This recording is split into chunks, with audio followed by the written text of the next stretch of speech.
Hi, we are team number 3 and we are going to present you our math problem and our mathematical model. So here we go. Our problem was to find the area of e to the x times cosecant x times dx and the integral in order to find the area in the intervals of minus p over 2 and p over 2. I got that? So let's get started. The first we have to do is integrate the function.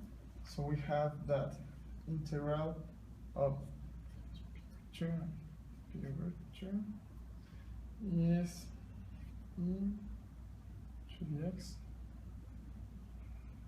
sine of x plus cosecant of x, all this over 2 plus c. Then we have to use the intervals in order to get the area. So we have the e to the minus p over 2 times sine of minus p over 2 plus cosecant of minus p over 2 all divided by 2 plus c. And all this we have to, all this is minus the other interval, that is e elevated to the p over 2 times sine of pi over 2 plus cosine of, well, and now we have to substitute. We know that e to the pi over 2 is 4.8104, and we have times sine of pi over 2 is 1 and cosine of pi over 2 is 0. So we have all this divided by 2 minus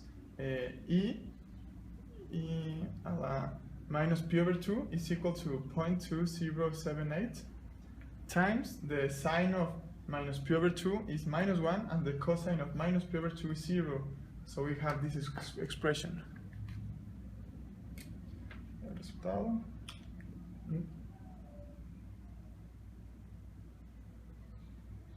El resultado 2.5.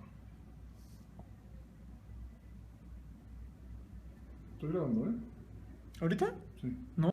Here we are again, and after doing the subtraction of these two numbers, we have that the integral of e to the x times cosine of x, and the area of this function between minus p over 2 and p over 2 is equal to 2.5091 units. Yeah. Now that we know how to properly use the integral, we can see some examples of how it's commonly used in real life. We know that architecture majors can use it to find irregular surface areas.